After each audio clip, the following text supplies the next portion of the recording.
Hi everybody! So in this video, we're going to be summarizing everything that we've learned so far in Unit 2. While you're watching this video, I want you to take really good and careful notes on your notes sheet while you follow along with the video. So let's start with topic number 1.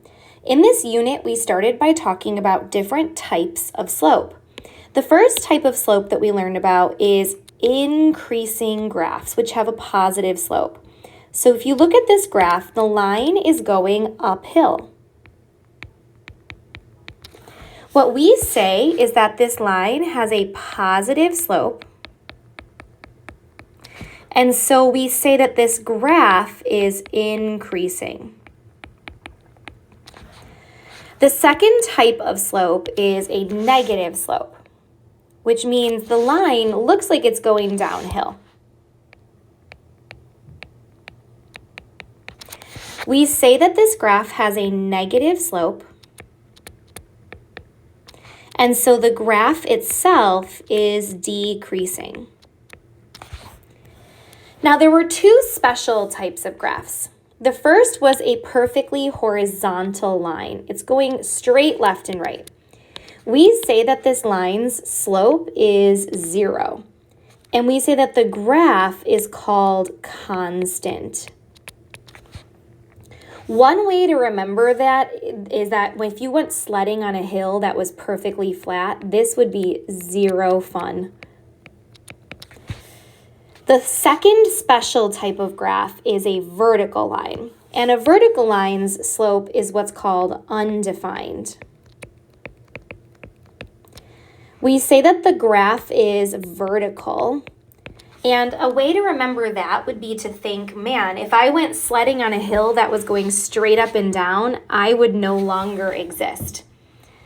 The other thing you want to remember is that when you're looking at the numbers for slope, a 0 on the top is okay, but a 0 on the bottom is no way. So if you get a fraction and there's a 0 on the top, your slope is just 0. But if you get a 0 on the bottom, the slope is undefined. Next, we practiced finding slope. And there are 3 different ways we need to know how to find slope. The first way is from a graph.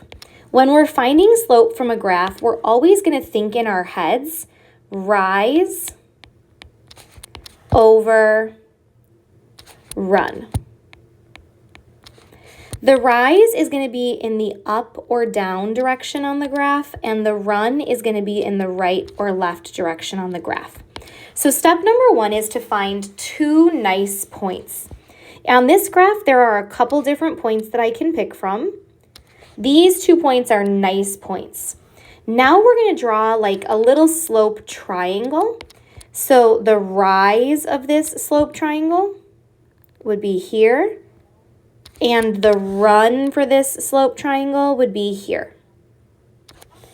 The height of this triangle is 4 spaces tall, and the width of this triangle is 5 spaces wide.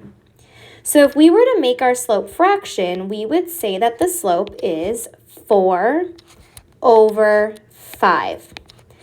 At the very end of the problem, we have to stop and think, is this graph going uphill or downhill? And since it's a downhill graph, we put a negative by the top number of our fraction.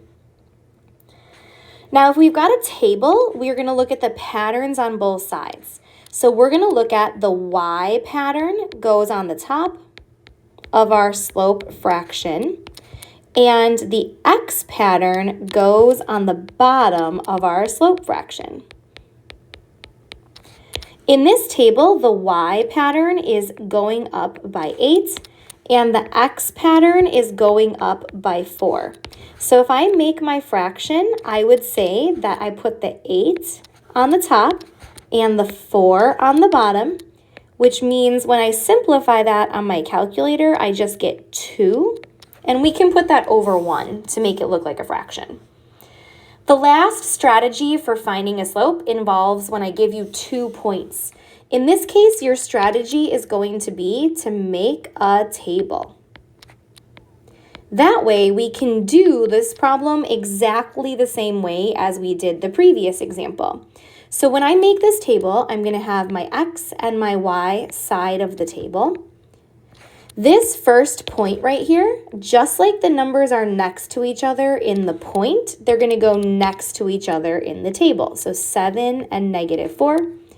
And this second point right here, just like the numbers are next to each other in the point, they're going to go next to each other in the table. So 8 and -4.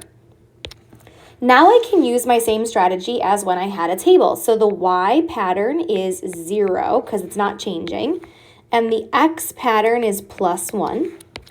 My slope fraction will then be the y pattern on the top and the x pattern on the bottom, and a 0 on the top is okay. So I would say that my answer is just 0.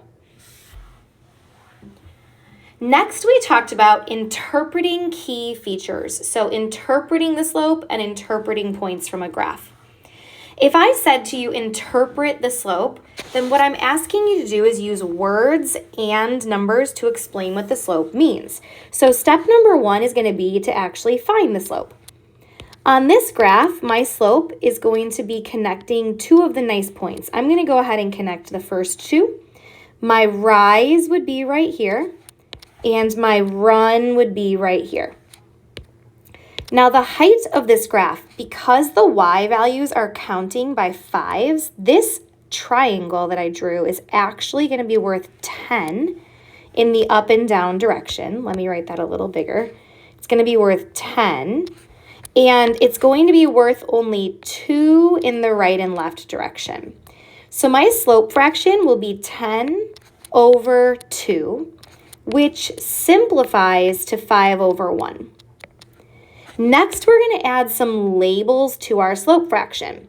Since the top number is the rise, we're going to use the rise labels, which is the number of leaves, as my label. Since the bottom number is the run, we're going to use my X labels, which is the plants, as my label. And then we're going to interpret. To interpret the slope, we're going to start by kind of reading across the top of this fraction. So we're going to say 5, and then we're going to use the word more to show that that number is getting bigger. And then we're going to use the label leaves. 5 more leaves. Then we're going to write the word every because a slope repeats. So a slope sentence needs to have the word every. And then we're going to say 1 plant because that's the number on the bottom. Now, what if I ask you to interpret a point instead? So instead of interpreting a pattern where it repeats over and over, we're just going to interpret one single spot on the graph. Because this first number is my X number, this represents the number of plants.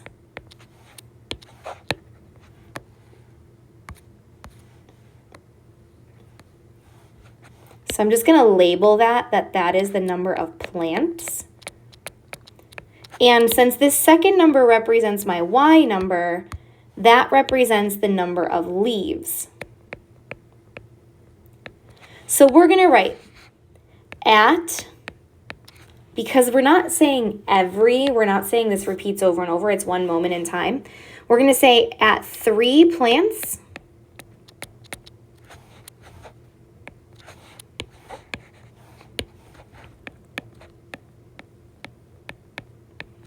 and then we're going to say there are, and then we're going to say 15 leaves. You could also say on 3 plants there are 15 leaves, or for 3 plants there are 15 leaves. But you'll notice we're not using a word like every or each because this is not a number that repeats. It's one moment in time.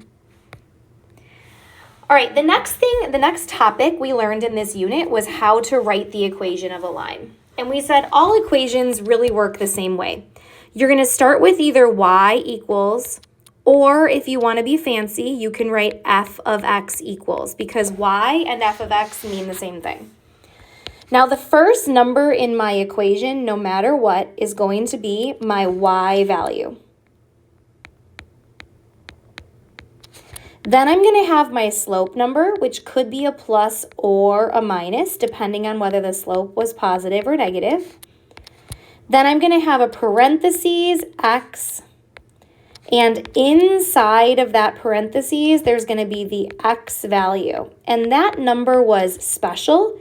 It is always going to be the opposite sign of what we started with. So if we start with a positive x number, we're going to use a negative x number. There are two different styles that these equations come in. The first style is point slope form, which basically means that your starting point was a random point somewhere on the graph. The second style is slope-intercept form, which means that your starting point is the y-intercept.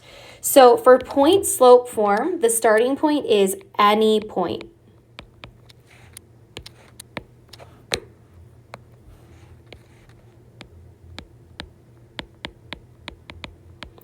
For slope-intercept form, the starting point is the y-intercept.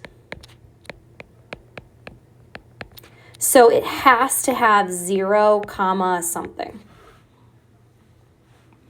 Let's practice this. So if I give you this problem right here and I say write the equation of this line, the key features are going to be your point and your slope.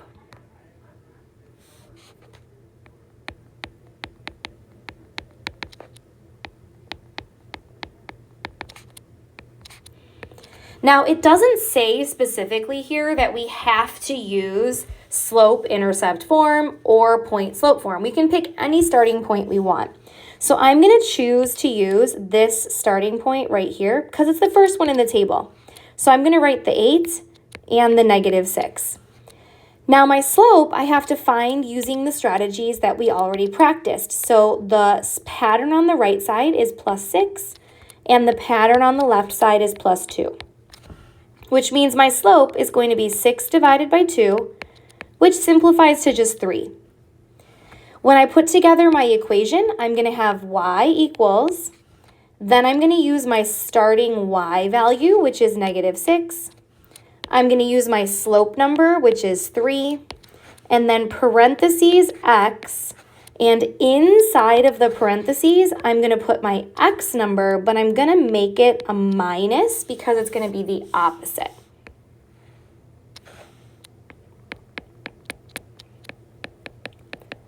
Now, when I take a step back and I look at that equation, because I used a random starting point and not the y-intercept, this would be called point slope form. For the second problem example here, we have write the equation of the line going through this starting point with a slope of 2. So in these instructions, I told you your starting point is 0, -3, and your slope is 2.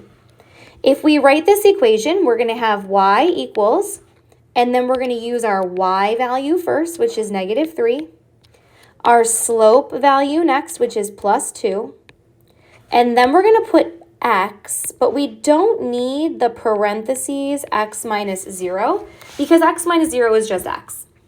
Now, if I take a step back and I look at that equation, that actually ends up being slope-intercept form because I ended up using the y-intercept as my starting point. This next graph, it says list the key features and write the equation. So I'm going to use a starting point and I'm going to use a slope. Now, there are lots of points on this graph to choose from, and you can truly choose any of these points. For example, I could decide to use the point 4, 25 as my starting point. If I do that, I'm going to end up with point slope form. I could also choose to use the point 0, 15 as my starting point, and if I do that, I'm going to end up with slope-intercept form. Since the directions here don't say which one to use, I'm just going to go with the 4, 25.